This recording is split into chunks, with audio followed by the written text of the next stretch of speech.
They've been waiting a long time for this. From the beginning of the park. Right into the top of the mic. Point it right at your mouth. Okay. Can you hear me now? Yeah. Okay.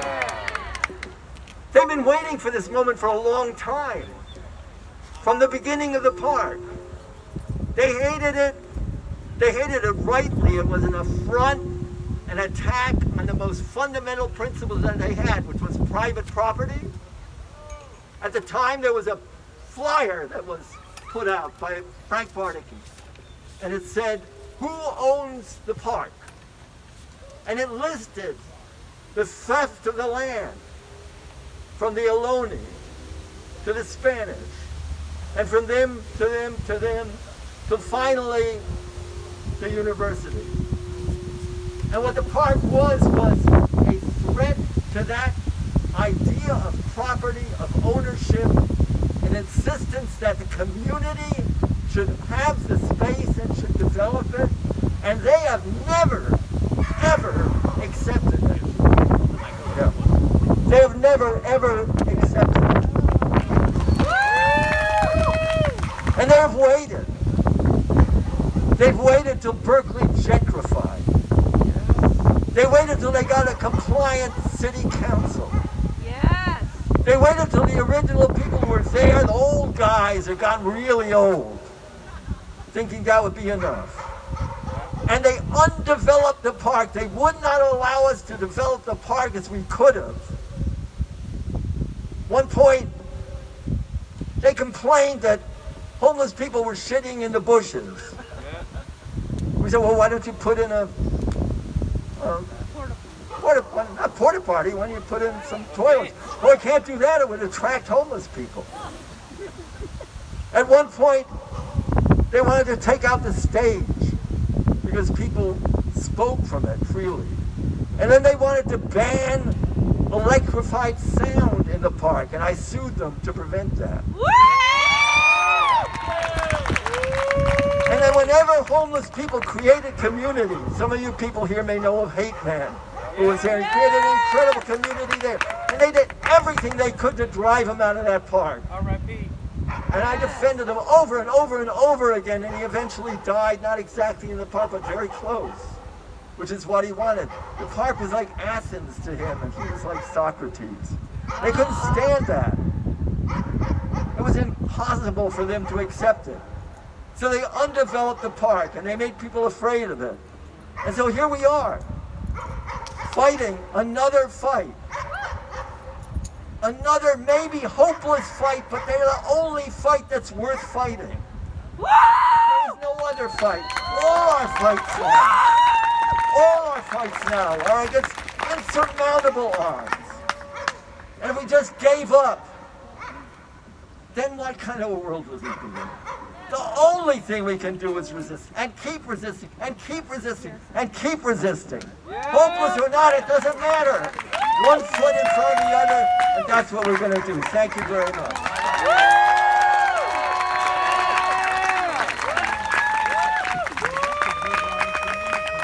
All right.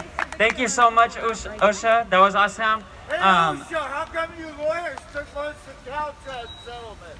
I'd like to know. Well, actually, we did. So that sounds like a private conversation. Y'all should have that conversation. Next up, we're going to have Joe come on up. He's been involved with the lawsuit that's currently going against the UC. There are currently 4 lawsuits against the UC, all related to over-enrollment and their development plan. So Joe's going to talk about one of those, the one that has given us the stay order against building. Thanks, Joe. Thank you, June. Hi, it's great to see everybody. Was great to hear Osha say that he sued the university for the sound permit. I've been involved a lot in law stuff lately, and it's boring as all hell. It's interesting, but it's not the same as being in the street. I'll tell you what's been happening. Well, everybody knows, I guess by now, that on Thursday, it was actually filed on Friday, the 1st of July, the California Court of Appeals gave us a stay, and it has some other name, Super Sadi.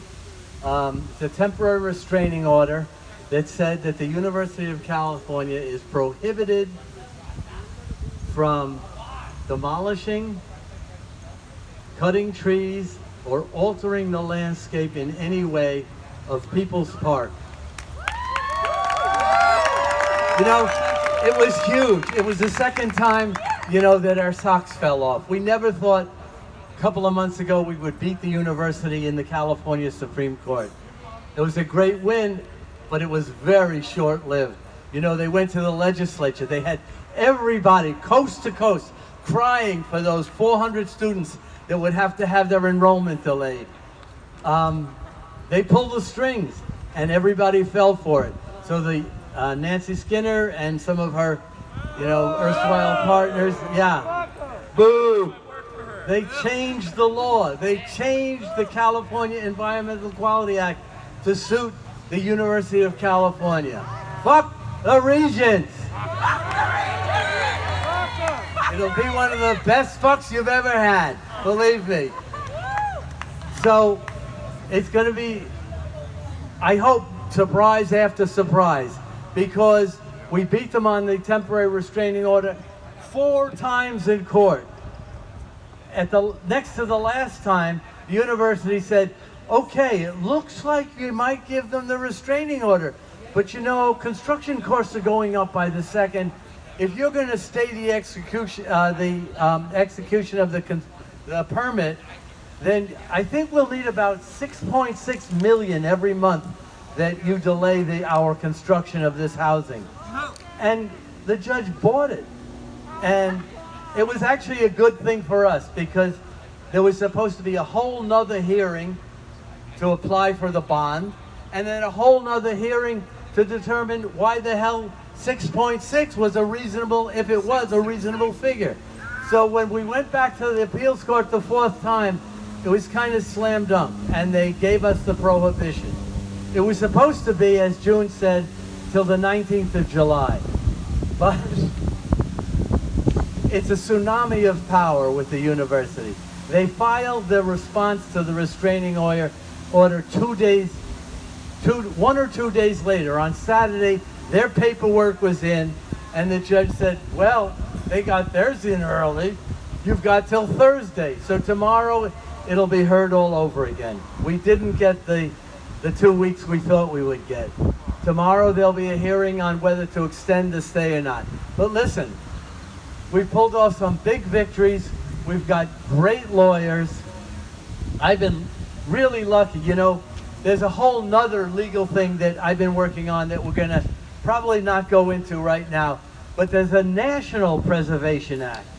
There's a section in that National Preservation Act called Section 106 that in the intelligence of some, you know, preservationists, they said that if you're getting money from the federal government, you can't use that money to destroy a property that we've said deserves a place on the National Register. You know, it let me know, and I found out since that preservationists really do conserve important things. Working on the case against UC with Make UC a Good Neighbor and the People's Park Historic District has been a great experience. And the other thing that's important to know in keeping your hope alive, as Mr. Jackson used to say, thank you, Osha, we will keep our hope alive, is that they don't even consider issuing a temporary restraining order unless there's a chance that you have a reasonable chance to prevail in the trial where the merits of the case are going to be heard. So they're saying that we have a chance to prevail. And we're hoping that our judge, who has been known to, I've been told, to stand up to some of the biggest, you know, corporations, is going to be somewhat encouraged by the appeals court giving us this temporary restraining order. So, can I have another minute? Yeah. I want to get off of this. You know, I'll try and write more about the 106 thing, the National Preservation Act. It's tricky. because the university so far has kept their hands clean. Oh my God, what are you kidding, Joe? Well, they've kept from accepting any federal money. All of the housing and human development money that's being put into project number 2 on People's Park is going to the city of Berkeley through their housing authority and to the resources for community development, the people that are building the supportive housing.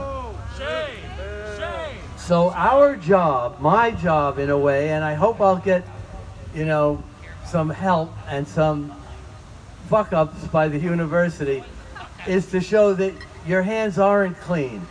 You've given RCD the land to build that project on.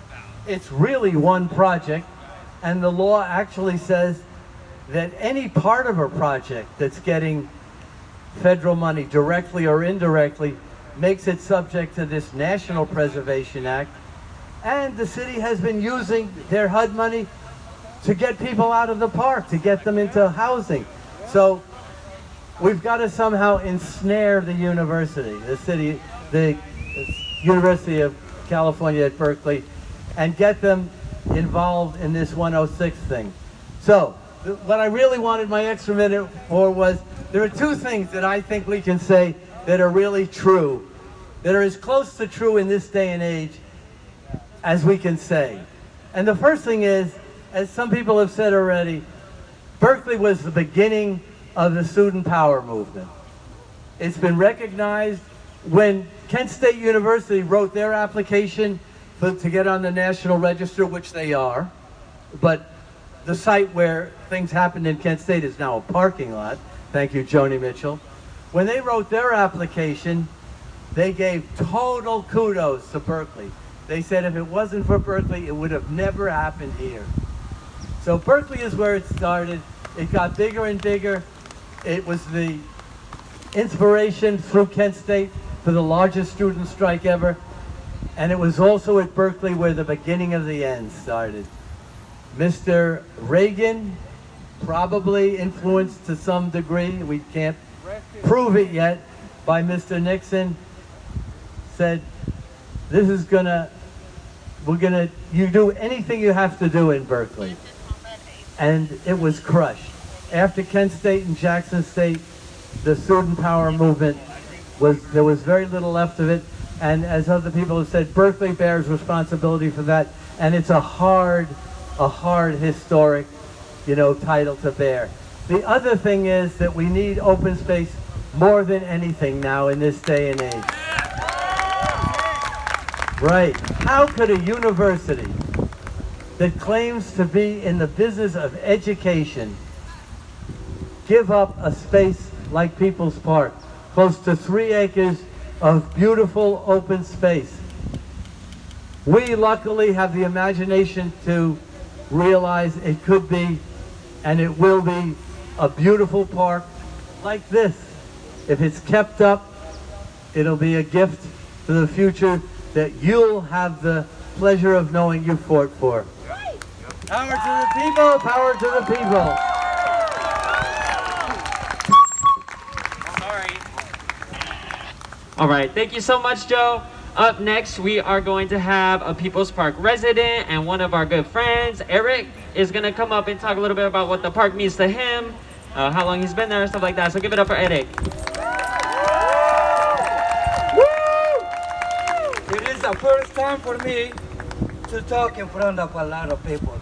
After more or less 10 years that I got here in Berkeley, that I met the people who defend Berkeley, the People's Park on those days, and until then, I've been in love with this park. I've been painting the park for 10 years. Guys, every year we celebrate our happy birthday. People's Park is something else. It's different. People's Park is energy. People's Park is brotherhood. It's taking care of each other. It's not violent shit. It's not drugs about that thing. It's not just that. Drugs or whatever you want to talk about is in everywhere. Give me a break. Please, don't use Don't believe whatever UC Berkeley says, because that's politics. They just want to get whatever bad thing from People's Park to do whatever they want to do with us. But this is People's Park. It's the power for the people. It's free speech movement. We've been here, man. We've been here, and we are not moving out. We're not moving out. Please come to People's Park. Be part of a family. We are different colors. We are not just whoever. We are a community. We love each other. We take care of each other. My dog is from People's Park. I got her from 4 weeks, and she grew up in People's Park with my people, with the other dogs. And everybody loves her, and everybody takes care of my dog. I don't need to wear a chip or something with my dog, because she is with the family. She is protected by you, People's Park community. Thank you very much. Power to people!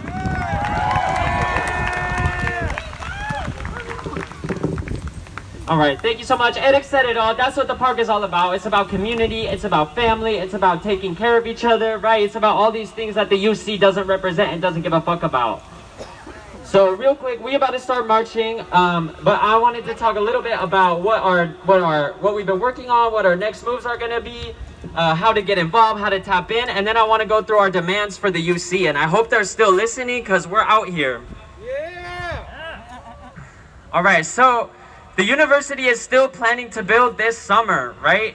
So we need everybody to be ready to come out to the park as soon as that happens. We also need people to stay tapped in. We have our Instagram is at People's Park Berkeley. It's on the banner right here, so if you can follow that. We just made a new website, defendpeoplespark.com. We also have peoplespark.org, I believe, is the OG website. Correct me if I'm wrong.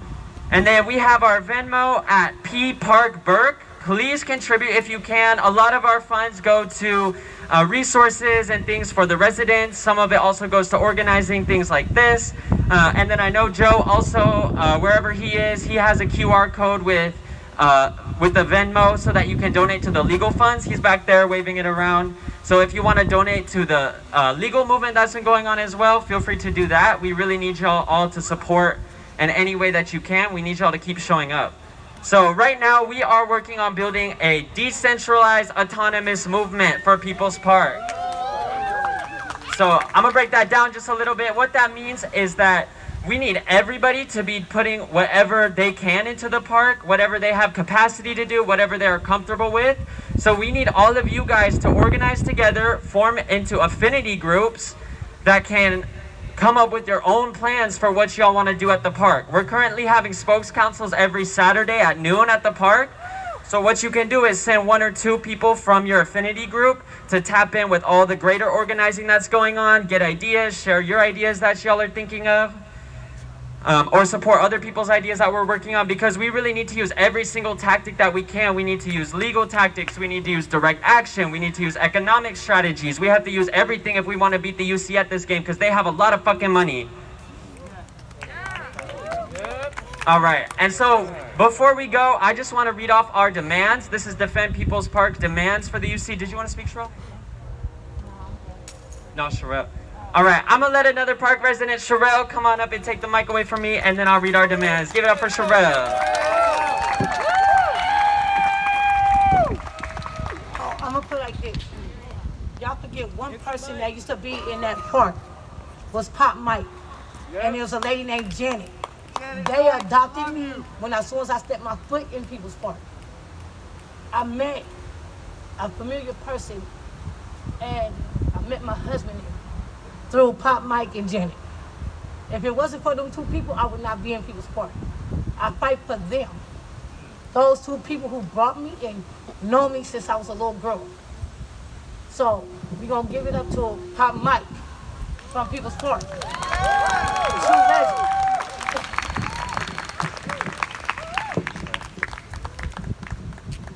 All right, thank you so much, Charelle. All right, so our demands Our demands for the UC demand, we have 4 demands. Our first demand is to immediately end development on People's Park. So this demand is self-explanatory, right? The UC owns at least 17 other properties that they even identified could be used for development instead of People's Park. We know we need housing, but it doesn't have to be at People's Park. Our second demand is to rematriate the land to indigenous stewardship. We are standing on the ancestral and unceded land of the Chochenyo Ohlone people. And this land was never the UC's, well, the park's land was never the UC's to build on in the first place, right? It doesn't even belong to them. It doesn't belong to us. So our demand is to give it back to the indigenous people to cultivate, to steward the land, and give land back to the people. Our third demand is to defund UCPD and redirect those funds, right? So not just defund UCPD, but redirect those funds into housing and services for unhoused people, including the people at People's Park, or who previously lived at People's Park. And our fourth and final demand is to facilitate permanent housing, not temporary housing, for park residents who choose it, and decriminalize residents who choose to continue living in the park or other public spaces. So those are the demands for the UC. That's what we're asking them to provide. We already got a little bit of some of our demands. We got temporary housing and services, which I'll talk about more. It's all bullshit, right? They're just trying to use it to cover up what they're actually doing to people at People's Park. So we need to keep pushing and keep fighting for these demands. All right, so I think we're about ready to line up. So I'm gonna go over the logistics really quick of how we're gonna get ready for the march, and then we can break and everybody can go get started. So we're gonna have a couple of cars. We're gonna have 2 cars in the front, 2 cars in the back. If anybody needs accessibility, needs to ride in a car or anything like that at any point in the march, find somebody in a yellow vest. Or you can come talk to one of us in the cars, and we will be happy to drive with you, to bring you in our car. What's up? You know what, can you or I, maybe you say, there's that one City of Berkeley City Council member who supports the park, and we need someone on the council who supports this park. Measure L. Not one city.